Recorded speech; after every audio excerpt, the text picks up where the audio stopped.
What are you doing about climate change? How secure is your food supply? What about water? These are daunting to think about, aren't they? What can any of us do on our own? We can become activists, convince government to make changes. We can act ourselves, drive less, eat organic, recycle.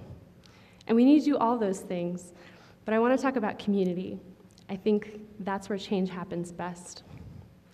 My belief is this: we need to relocalize as much as possible. Local businesses, local food, local banks, local power grids. And to start, we need to spread a DIY sensibility, or do it yourself, but more within smaller communities, like do it together.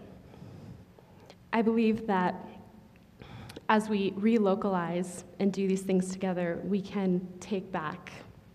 I'm lucky to come from a DIY family. My grandmother taught us to bake bread when we were little, and my mother taught us to sew clothes. My father taught us to grow food in the desert. That's me at age 2. And they were also really cautious of waste. So we line dried our clothes, and our food scraps went to the compost or the chickens, which gave us food in return. My father used to say that he hated flowers because he believed that every drop of water invested in the ground should provide food. My father's from the West Bank in occupied Palestine, where ancient groves of olive trees are passed down from generation to generation. There's a picture of us in the olive groves when we were little. And my grandmother made bread for my father, so he grew up with that as well, the outdoor stove. And we also took sustainable transportation.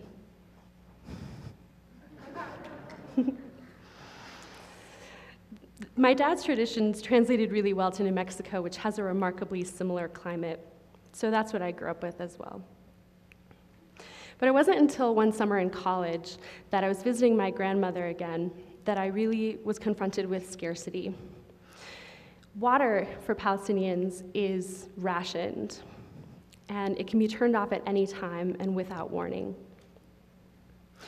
So I learned to be extremely efficient with water, including washing with less than a gallon and even saving that water for the garden. Most of the water that my grandmother had went to her garden, where she had an almond tree, fruit trees, vegetables, herbs, grapes. And she didn't need any help. She was self-reliant. Most of her food she made herself.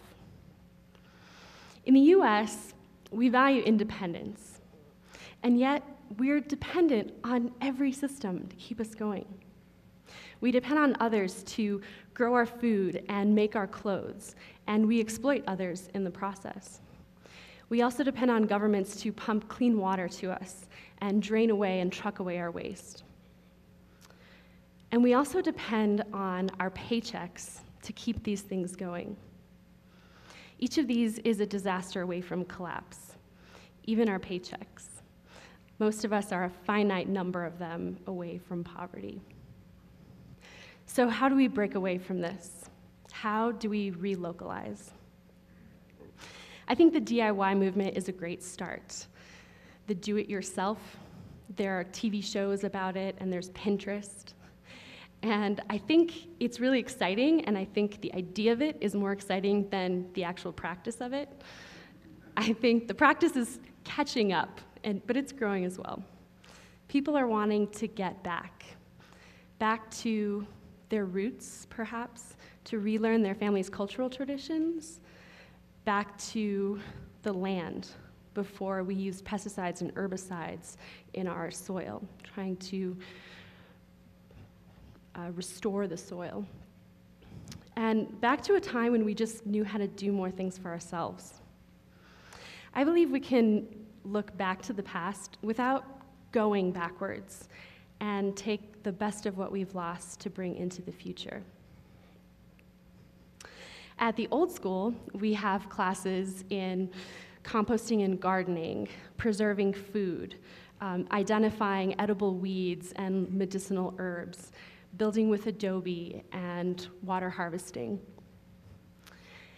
It's really empowering to learn these skills, and we're having a lot of fun, too. People take classes to save money, some do it to avoid allergens, and others are just trying to impress their friends with homegrown lettuce. But whatever the reason, it's a growing movement, and it's really exciting. The best part is to see the friendships that start and the sharing that happens. My grandmother in Palestine, like I said, didn't need any help in her garden, but she definitely used it. While I was visiting, it was almond season, and several of her neighbors came by to help her pick and shell the almonds for drying. And she did the same in return for them, and then they shared in all of these things. That's just part of the culture there, and I think we need to bring a little of that here, or a lot of it. So what can this look like here? I can help you install rain barrels. Maybe you can help me fix my computer. Maybe our neighbors have apricot trees or chickens with eggs, and we can share in those things as well. Maybe our library can have not only books, but seeds and sewing machines and tools that we all need but don't need that often. Maybe our local bank helps finance solar panels, and we all get them and help each other install them. As a community, we have different strengths and different resources, so together we can be strong and resilient. So imagine this in your neighborhood. What can you contribute? Maybe you don't have a yard, and that's okay. But everyone has something to offer their community. I challenge you to try 2 things. 1, learn to make something new. Take a class, ask someone to teach you, even see an online video. And 2, give something away. Whether it be an item or food or your time, and give it to a neighbor. That's how these sort of things start, is with giving. The status quo is to remain dependent on these huge systems and governments to keep us going, while maintaining this mirage of independence. The DIY movement is helping us break away from that, but my hope is that as we become more self-reliant, we don't remain isolated. Imagine how much better it can be and how much more we can do if we do it together.